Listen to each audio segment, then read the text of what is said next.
देखिए, दुनिया में हर तरह के लोग हैं। मैं ट्रैवलिंग ज़्यादा करती हूँ तो लगभग सालों साल मैंने ट्रैवलिंग की है जॉब की वजह से। तो हम लोग का काम था, सुबह 4 बजे मेरी ट्रेन खुलती थी और उधर से भी 4 बजे ही ट्रेन थी। इस बीच क्या होता था, जैसे किन्नरों का जो समूह होता है उन लोगों का स्टेशन बटा होता था। तो हमारे यहाँ जो किन्नर चढ़ते थे वो सिसवा में चढ़ते थे, और बगहा जहाँ मुझे उतरना होता था वहाँ वो किन्नर भी उतर जाते थे, क्योंकि उनका एरिया वहाँ समाप्त हो जाता था।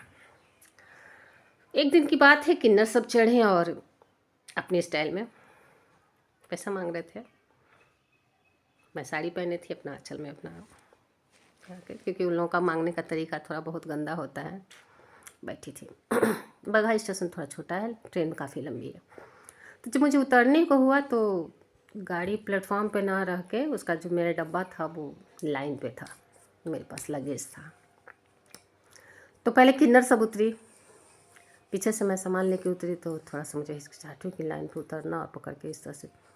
उसमें से एक किन्नर को देखिए, खुद कह रही है भोजपुरी में, मैं उसका हिंदी वर्जन में बता रही हूँ, दीदी दीजिए दीजिए हम उतार देते हैं। मैंने संकोच उसका, नहीं नहीं रहने दे, अरे दीजिए ना हम उतार देते हैं। उतारे तो उसके बाद कहा बड़ा भारी है। हम क्या, हाँ कुछ सामान है तो थोड़ा सा वजन था। तो ये आपसे उठेगा? हम क्या, उठा के तो हम ही लाए हैं, आगे रिक्शा ले लेंगे, है ना, रिक्शा का होगा, यही ना बस स्टैंड है। हम वो बेचारे हम लोग साथ साथ चलने लगे। संयोग से बारिश हो रही थी। मेरे मन में भी इंसानियत जागी। मैंने कहा कि जब आप लोगों का दिन रात का ये पेशा है, दिन रात आप लोग ड्यूटी पे रहती हैं, तो आप लोग छाता या रेनकोट क्यों नहीं ले लेती हैं?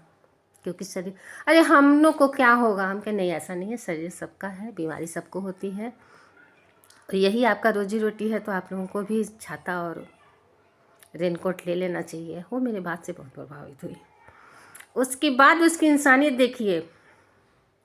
हमेशा हमारा मिलना होता था, लेकिन जिस डब्बे में मैं बैठती थी, 8 लोगों का होता है बर्थ ना, उसमें वो पैसा नहीं मांगती थी, वो आगे बढ़ जाती थी।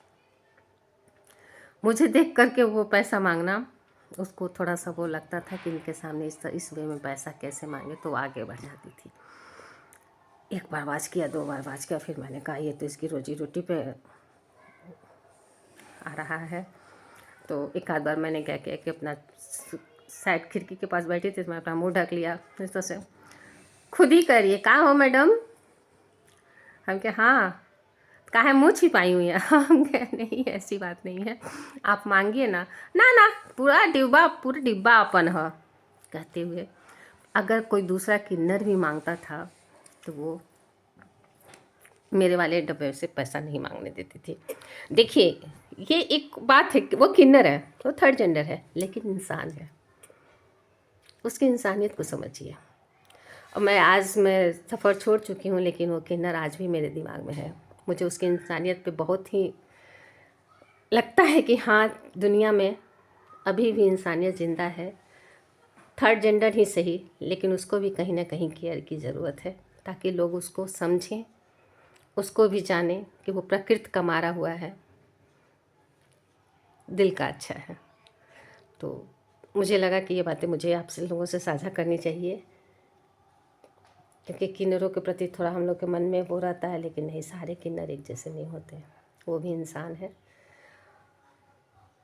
और हमको लगता है वक्त पड़ने पर वो एक अच्छे इंसान है। आप लोग क्या कहेंगे? धन्यवाद।